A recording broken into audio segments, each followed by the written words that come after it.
tell you something. ನಾನು ನಿಮ್ಗೊಂದನ್ನ ಹೇಳ್ತೇನೆ. Amen. If you start to face struggles, start to face problems, start to face warfares in your spiritual life, physical life, worldly life, family life, do not fear. God is going to take you to a greater height. ನಿಮ್ಮ ಒಂದು ಆತ್ಮಿಕ ಜೀವಿತದಲ್ಲಿ, ವೈಯಕ್ತಿಕ ಜೀವಿತದಲ್ಲಿ, ನಿಮ್ಮ ಎಲ್ಲಾ ಕಾರ್ಯಗಳಲ್ಲಿ ನೀವು ಶೋಧನೆಗಳಲ್ಲಿ, ಹೋರಾಟಗಳಲ್ಲಿ, ಕಷ್ಟಗಳಲ್ಲಿ ಹಾದು ಹೋಗೋದಾದ್ರೆ ನೀವು ಧೈರ್ಯವಾಗಿರಿ. ದೇವರು ಎಲ್ಲವನ್ನು ಮಾರ್ಪಡಿಸ್ತಾರೆ. Amen. Hallelujah. Hallelujah. Hallelujah. Hallelujah. பாம்பு சாகும்போது தான் ரொம்ப துடிக்கும்.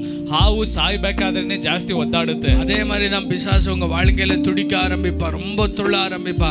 கவலைப்படாதீங்க, அவங்களை அழைத்த தேவன் உண்மை உள்ளவராய். ಅದೇ ರೀತಿಯಲ್ಲಿ ನಿಮ್ಮ ಜೀವಿತದಲ್ಲೂ ಕೂಡ ಸೈತಾನನು ತುಂಬಾ ಒದ್ದಾಡ್ಲಿಕ್ಕೆ ಆರಂಭಿಸ್ತಾನೆ. ಆದ್ರೆ ದೇವರು ಕರೆದಾತ ನಂಬಿಗಸ್ತನು, ಬಲವುಳ್ಳ ದೇವರು. All you need to do is to focus on Jesus Christ. ನೀವು ಮಾಡಬೇಕಾಗಿರೋದು ಒಂದೇ ಒಂದು ಕಾರ್ಯ, ಯೇಸು ಕ್ರಿಸ್ತನನ್ನ ದೃಷ್ಟಿಸಿ ನೋಡಬೇಕು. Hallelujah. Hallelujah. Sometime back I had received a message, a WhatsApp message. ಕೆಲವು ದಿನಗಳ ಹಿಂದೆ ಒಂದು ವಾಟ್ಸ್ಆಪ್ ಅಲ್ಲಿ ಒಂದು ಮೆಸೇಜ್ ನನಗೆ ಬಂತು. And the message was like this. ಆ ಮೆಸೇಜ್ ಅಲ್ಲಿ ಈ ರೀತಿ ಇತ್ತು. Amen. When a train enters into a tunnel, ಒಂದು ಗುಹೆ ಒಳಗಡೆ ಒಂದು ಟ್ರೈನ್ ಹೋಗ್ಬೇಕಾದ್ರೆ there is one tunnel which is almost it takes 2 minutes inside that. ಅಲ್ಲಿ ಒಂದು ಗುಹೆ ಇದೆ, 2 ನಿಮಿಷಗಳು ಬೇಕು ಆ ಒಂದು ದಾರಿಯಲ್ಲಿ ಹಾದು ಹೋಗ್ಲಿಕ್ಕೆ. ಟ್ರೈನ್ 2 ನಿಮಿಷ ಇದಕ್ಕೊಳ್ಳೋ ನಾವು ಟ್ರೈನ್ 2 ನಿಮಿಷ ಒಂದು ಗುಹೆ ಒಳಗಡೆ ಹೋಗ್ತದೆ. Amen. You will be very afraid. ನಿಮಗೆ ತುಂಬಾ ಒಂದು ಗಾಬರಿ ಆಗ್ತದೆ. You feel like ಅಯ್ಯೋ ಯಾರು ಇಲ್ಲಿ. Amen. I tell you the thing. Amen. the coach full ನಾ ಹೊರತದಾ ಇರ್ದೆ அந்த coach.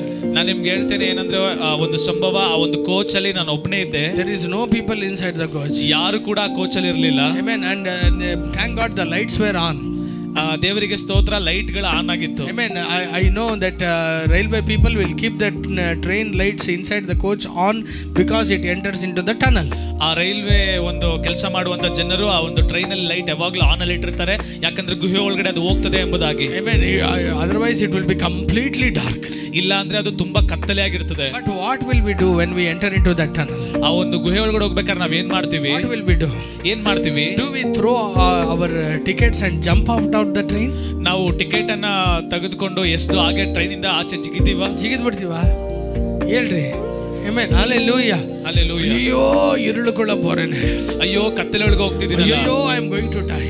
ಅಯ್ಯೋ ನಾನು ಸಾಯ್ತೀನಲ್ಲ. Amen. Oh, I should never sit in the train anymore. ಓ ಇನ್ನು ಮುಂದೆ ನಾನು ಈ ಟ್ರೈನ್ ಅಲ್ಲಿ ಕೂರ್ಲಿಕ್ಕೆ ಆಗಲ್ಲ. Oh, this luggage is of no use for me. ಓ ಈ ಲಗೇಜ್ ನನಗೆ ಅವಶ್ಯಕತೆ ಇಲ್ಲ. I don't need this tickets. ಈ ಟಿಕೆಟ್ ಗಳು ನನಗೆ ಬೇಕಾಗಿಲ್ಲ. It is better I will jump out of the train and die.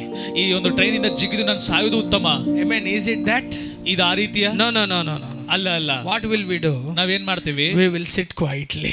ನಾವು ಹಾಗೆ ನಿಶ್ಶಬ್ದರಾಗಿ ಕೂತ್ಕೊಳ್ತೀವಿ. Why do we sit quietly? ಯಾಕೆ ನಿಶ್ಶಬ್ದವಾಗಿ ಕೂತ್ಕೊಳ್ತೀವಿ? Because we know that ಯಾಕಂದ್ರೆ ನಮಗೆ ಗೊತ್ತು, if there is a entrance for this tunnel, there is a end for this tunnel. ಈ ಒಂದು ಗುಹೆಗೆ ಅದು ಆರಂಭ ಇದೆ ಅಂದ್ರೆ ಅಂತ್ಯವೂ ಕೂಡ ಇರ್ತದೆ. ಎತ್ತನೆ ಬೇರೆ ವಿಶ್ವಾಸಿಗೆ ಎಷ್ಟು ಜನ ಇದನ್ನ ನಂಬ್ತೀರಾ? ಎತ್ತನೆ ಬೇರೆ ವಿಶ್ವಾಸಿಗೆ ಎಷ್ಟು ಜನ ಇದನ್ನ ನಂಬ್ತೀರಾ? Yes, the sound will be very much amen louder. ಹೌದು, ಆ ಶಬ್ದ ತುಂಬಾ ಜೋರಾಗಿರ್ತದೆ. Amen. The darkness will be covering around you. ಆ ಎಲ್ಲಾ ಪರ್ವತಗಳು ಸುತ್ತ ಕಲ್ಲುಗಳು tunnel ಹಾಗೆ ಆವರಿಸಿರ್ತದೆ. Amen. Everything will be dark around you. ಎಲ್ಲ ನಿಮ್ಮ ಸುತ್ತ ಹಾಗೆ ಕತ್ತಲೆ ಆಗಿರ್ತದೆ. Amen. There is no one to comfort you. ಯಾರು ನಿಮ್ಮನ್ನ ಆದರಣೆ ಮಾಡ್ಲಿಕ್ಕೆ ಬರೋದಿಲ್ಲ. You feel all alone inside. ನಿಮಗೆ ನಾವು ಒಂಟಿಯ ರೀತಿಯಲ್ಲಿ ಅನುಭವ ಆಗ್ತದೆ. You will be unassured of what will happen around you at any time. ಮುಂದೆ ನಿಮಗೆ ಏನು ಬೇಕಾದ್ರೂ ಆಗ್ಬೋದು ಅನ್ನೋ ಒಂದು ಸಂದರ್ಭ. But one faith. ಆದ್ರೆ ಒಂದು ನಂಬಿಕೆ. Amen. Surely I will come out of this tunnel very soon. ನಿಶ್ಚಯವಾಗಿ ಅತಿ ಬೇಗನೆ ಒಂದು ಗುಹೆಯಿಂದ ನಾನು ಆಚೆ ಬರ್ತೇನೆ. ಎತ್ತನೆ ಬೇರೆ ವಿಶ್ವಾಸಿಗೆ ಎಷ್ಟು ಜನ ಇದನ್ನ ನಂಬ್ತೀರಾ? ಎತ್ತನೆ ಬೇರೆ ವಿಶ್ವಾಸಿಗೆ ಎಷ್ಟು ಜನ ಇದನ್ನ ನಂಬ್ತೀರಾ? Amen. ಯಾರ ಮೇಲೆ ವಿಶ್ವಾಸ ಇರುತ್ತದೆ? ಯಾರ ಮೇಲೆ ನಂಬಿಕೆ ಇದೆ? அந்த ಇಂಜಿನ್ ಪೈಲಟ್ ಮೇಲೆ ಎங்களுக்கு ವಿಶ್ವಾಸ ಇದೆ. ಆ ಇಂಜಿನ್ ಓಡಿಸುವಂತ ಪೈಲಟ್ ಮೇಲೆ ನಂಬಿಕೆ ಇದೆ. ಎತ್ತನೆ ಬೇರೆ ಆಮೆನ್ சொல்றீங்க. ಜನ ಆಮೆನ್ ಹೇಳ್ತೀರಾ? இந்த ಟನಲ್க்குள்ள கொண்டு போனவர், ಈ ಒಂದು ಗುಹೆ ಒಳಗಡೆ ತೆಗೆದುಕೊಂಡು ಹೋದವರು, அந்த ಟನಲ್க்குள்ள என்ன வெளியே கொண்டு வர போகிறார். ಆ ಒಂದು ಗುಹೆಯಿಂದ ನನ್ನ ಹೊರಗಡೆ ಕರ್ಕೊಂಡು ಬರ್ತಾರೆ. How many of you believe that? ಎಷ್ಟು ಜನ ಇದನ್ನ ನಂಬ್ತೀರಾ? ನಾನು ನಿನ್ನ ಸ್ತುತಿಸುವೆ ಜೀವ ಇರುವ ಕಾಲವೆಲ್ಲ.